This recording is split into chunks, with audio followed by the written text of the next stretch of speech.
मेरे भाइयों बेटो, कुछ गुनाह कबीरा, ऐसे गुनाह कबीरा की ये है कि ऐसा गुनाह कि अगर इंसान तौबा से पहले मर गया तो सीधा जहन्नम में जाएगा, उसको शरीयत में गुनाह कबीरा या गुनाह बुजुर्ग कहती है। बहुत सारे गुनाह कबीरा ऐसे हैं जिनको अक्सर लोग गुनाह नहीं समझते, बड़ी मुसीबत है, दिन रात करते हैं क्योंकि उसको गुनाह नहीं समझते, हमेशा करते हैं।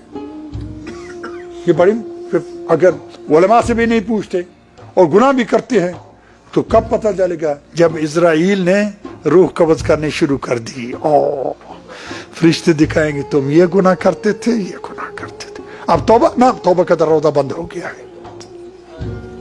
जब रूह निकलनी शुरू हो जाए, कुरान में साफ आयत है कि तौबा का दरवाजा बंद हो जाता है और फरिश्ते जहन्नम में गर्म किए हुए कोड़े खड़े लेके खड़े होंगे। अब आओ तुम्हें बताते हैं।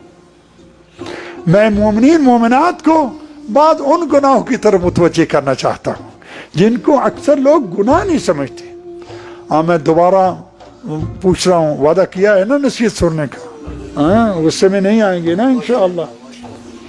उन गुनाहों में से, गुनाह कबीरा में से एक दाढ़ी मुड़ाना गुनाह कबीरा है।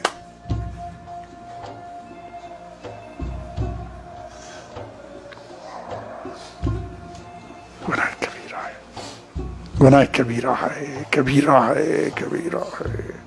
बात कहते हैं मैंने बारीक मशीन से, ख्वाह बारीक मशीन हो या उस तरह हो, दोनों हराम है।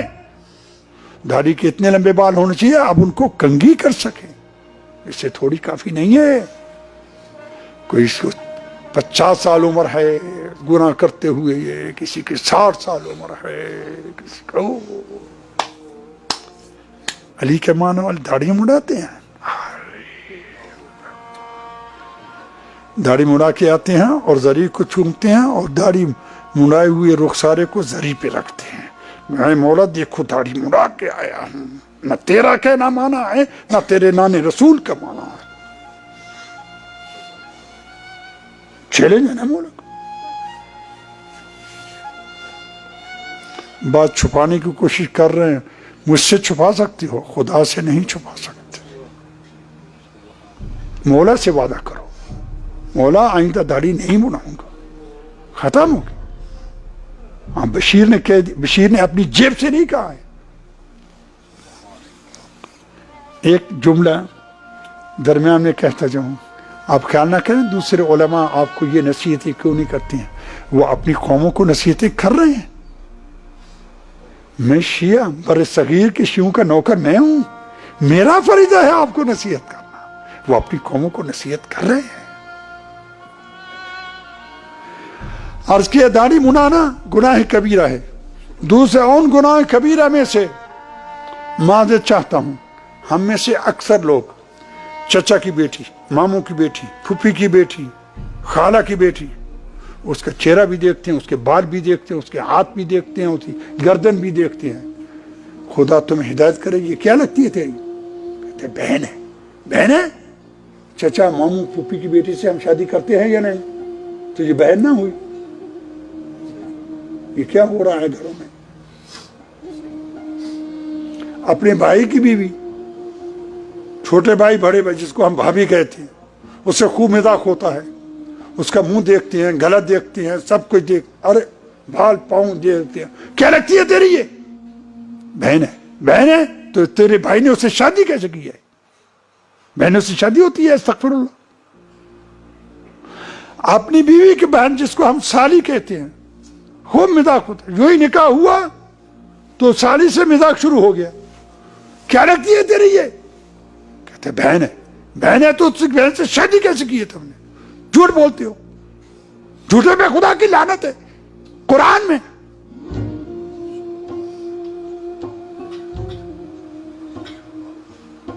ये सब गुनाह हो रहे हैं या नहीं बेटो भाइयों? मेरी बेटी बेटी नहीं है, मैं एहतराम के लिए इनको बेटी कहता हूं।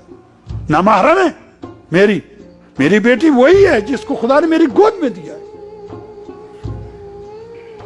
एंड बेटियों से पूछता हूं जो जवान है, 9 साल से 60 साल तक सही शादी जवान समझी जाएगी, 9 साल से 50 साल तक गैर सही शादी जवान समझी जाएगी, میں ان جوان بچیوں سے پوچھتا ہوں تمہیں جناب زہرا کی ٹوٹی ہوئی پستی کی قسم، اگر جناب زہرا اس وقت ہوتی تو ننگے منہ نکلتی یا نہ منہ چھپا کے نکلتی؟ جناب زہرا مدینے کے سڑکوں پہ ننگے منہ پھرتی تھی؟ کیا ہو رہا ہے؟ کیا ہو رہا ہے؟ خدا شاہد ہے، خدا شاہد ہے، ہماری معتبر کتابوں میں ہے کہ اگر کسی جوان عورت نے بغیر مجبوری کے اپنے ہاتھ کو بھی نامحرم سے نہ چھپایا تو اس کو کئی ہزار سال دوزخ میں جلایا جائے گا، اس کو بھی، اس کے باپ کو بھی، اس کے شوہر کو بھی، اس کے بھائی کو بھی، اگر وہ راضی تھے، اگر وہ راضی تھے۔ کیا ہو رہا ہے؟ کیا ہو رہا ہے میرے بھائیوں، بیٹے اور بیٹی؟ کیا ہو رہا ہے؟ کہتے ہیں منہ کھولنا جائز، منہ کھولنا جائز ہے؟ تو جناب زینب نے یزید سے کیوں کہا تھا بدبخت تم نے علی کی بیٹی کا چہرہ ننگا کر دیا؟ اسے کیوں نہ کہا تم ہمیشہ ننگے منہ پھرتی ہو؟ ہماری موت پر کتابوں میں ہے، خدا شاہد ہے،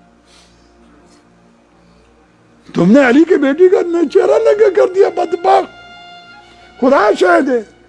ایک دفعہ رسول اسلام اپنے ایک بہت نیک صحابی تھا، وہ اندھا تھا اور بوڑھا بھی تھا، وہ اتنا نیک تھا کہ رسول کی زندگی میں وفات پا گیا، رسول نے خود اس کو قبر میں اتارا تھا اور اس پہ آنسو بھی بہائے تھے، اتنا نیک صحابی۔ اس کے ساتھ رسول اسلام جناب زہرا کے دروازے پہ آئے، دروازہ کھٹکھٹایا، گویا کہ رسول مجھے آپ بتا رہے تھے اپنی بیٹی کے گھر بھی بغیر اجازت کے داخل نہ ہو جاؤ، بیٹی کے گھر میں آؤ بابا اندر آ جاؤ۔